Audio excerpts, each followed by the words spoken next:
스페인의 한 유튜버가 길거리에 다니는 사람들에게 가장 싫어하는 국가에 대해 물어봅니다. 결과는 사실 뻔합니다. 한국에도 이런 컨텐츠가 있죠. 스웨덴에도 이런 컨텐츠가 있는데요. 스웨덴의 한 커플은 중국과 태국을 함께 싫어한다고 말한 뒤에 중국이 싫은 게 아니라 중국인이 싫다고 정정했는데요. 태국은 왜 싫어하는지 찾아봤는데 여기에도 또 역사가 있더군요. 아무튼 대부분의 스웨덴 국민들은 중국을 싫다고 이야기하거나 모든 나라가 좋다고 말하며 대답을 회피했습니다. 스웨덴은 중국 때문에 엄청난 타격을 보고 있는 나라인데도 불구하고 정치에 관심이 없는 스웨덴 국민들이 아직도 너무 많아서 큰 비판을 받고 있습니다. 현재 스웨덴의 국민들의 50%는 중국을 거부하는 운동을 하고 있지만 나머지 50%는 중국에 대해 제대로 알지 못하고 있는데요. 이러한 사람들 때문에 스웨덴 내부에서도 분열이 심하다고 합니다. 스웨덴 SNS에 올라온 어느 글에서는 스웨덴의 중장년층들이 중국과 일본, 한국도 구분을 못하는 미개한 세대라며 중장년층에 대한 교육이 필요하다고 이야기했는데요. 스웨덴이 중국과 관계가 좋아지지 않은 이유는 이전 영상들에서 확인해 보실 수 있습니다. 스웨덴에는 이런 역사가 있는데도 불구하고 아직도 절반 가까이 되는 인구가 중국에 대해 경각심을 가지고 있지 않다면서 스웨덴의 국민들은 분노하고 있습니다. 특히 중국을 멀리하지 않고 한국과 일본이랑 가까이 하지 않으면 스웨덴은 미래가 없다고 통찰한 스웨덴인의 글이 화제인데요. 해당 글은 많은 스웨덴인들의 공감을 받았고 이 글로 인해서 깨달았다면서 정치에 대해 공부를 시작하겠다는 스웨덴인들의 댓글도 볼 수 있었습니다. 그 정도로 강력했던 글, 지금 바로 소개해드리겠습니다. 우리 도시에서는 중국인에 대한 거부운동을 심각하게 하고 있다. 스톡홀름에 가면 식당 앞문에 온통 중국어들이 써 있다. 물론 이 중국어는 중국인들을 환영한다는 말이 아니고 중국인 들어오지 말라는 소리다. 그런데 시골에 사는 사람들은 대부분 중국에 대해 관심도 두지 않는다. 그들의 아버지 세대들이 중국을 너무나도 반겼기 때문에 우리 세대가 이렇게 피해를 보고 있는데 그들은 무책임하게 신경조차 쓰고 있지 않다. 스톡홀름 해봐야 몇 명이 사는가? 100만 명도 되지 않는 인구인데 여기서 중국인이 왜 이렇게 많은지 모르겠다. 우리 스웨덴은 인구 1000만 명 수준의 작은 나라다. 작은 나라에서는 단결이 꼭 되어야만 한다. 이러다가 중국에게 먹힐 수도 있다는 경각심을 가져야 한다.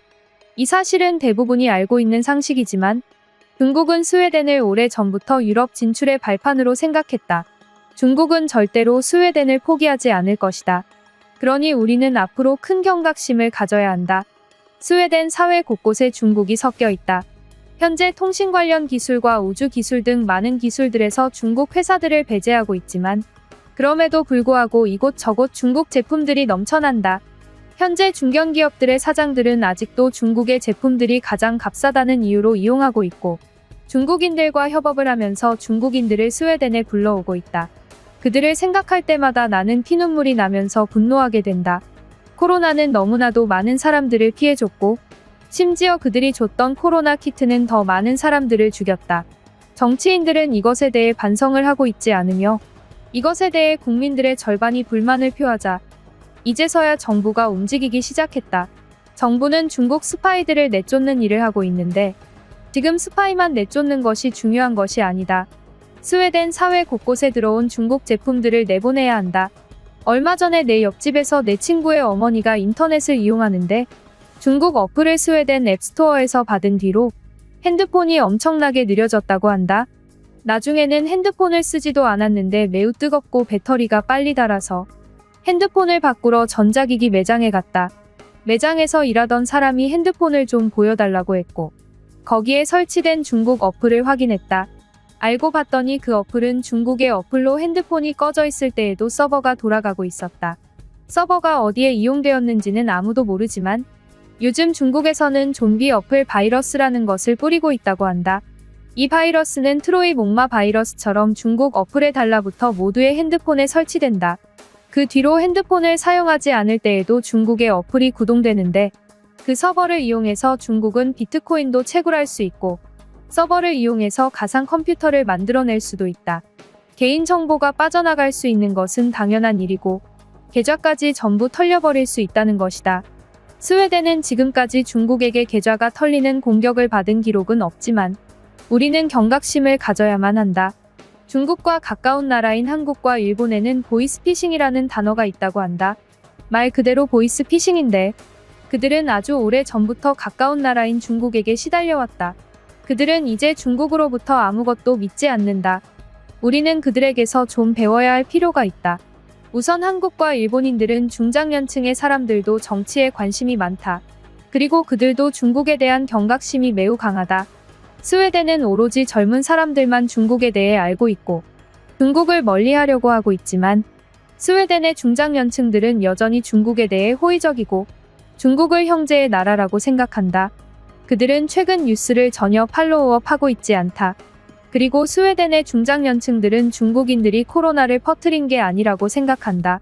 당시에 중국이 코로나 검사 키트를 아주 값싸게 스웨덴에 제공했고 중국은 그 뉴스를 스웨덴 시골 곳곳에 퍼뜨렸다. 중장년층들은 당시 코로나를 엄청나게 무서워했고 중국에게 검사 키트를 값싸게 받은 스웨덴 정부에 대한 소식만 들었다. 스웨덴 정부는 검사 키트를 모두 무료로 뿌렸고 어르신들은 그것을 이용하면서 중국에 감사를 표했다. 웃긴 것은 두 가지인데 중국이 이것을 동네방네 알리기 위해서 검사 키트에 대문짝만하게 중국어를 써놨다는 것이고 두 번째는 결국 중국산이 중국산답게 오류를 너무나도 많이 내서 스웨덴의 중장년층은 코로나로 너무 많이 하늘나라고 갔다는 것이다. 그런데도 불구하고 스웨덴의 노인들은 아직도 중국을 좋아한다. 그들은 과거에서 벗어나지를 못하고 있다. 중국이 20세기 당시에 스웨덴에게 많은 것을 도와주고 잘해준 것은 사실이다. 중국은 스웨덴을 유럽 진출의 첫 발판으로 봤고 많은 것을 쏟아부어야 했을 것이다. 하지만 지금은 그렇지 않다. 중국은 21세기부터 완전히 발톱을 드러내고 스웨덴을 공격하고 있다. 중국 때문에 피해를 본 것이 한두 가지가 아니다. 귀 담아 듣기를 바란다. 절대로 가볍게 넘어가지 말라. 중국은 현재 공공의 적이다. 그리고 그 공공의 적과 아직도 가까운 관계를 가지고 있는 국가가 우리 스웨덴이다. 이것은 정말 멍청한 짓이다. 특히 스웨덴 정부는 현재 중국과의 관계를 완전히 끊을 것을 거의 공식적으로 발표했다. 정부도 우리의 말을 듣고 중국과의 수교를 단절하고 있는데 시골의 중장년층들이 중국을 반겨주고 좋아하는 것은 정말 웃기다. 물론 사람들은 자신이 원하는 대로 살 수 있고 자신의 자유를 누리면서 살아야 한다. 하지만 자유에는 책임이 항상 뒤따라야 한다. 책임이 없는 자유는 없다.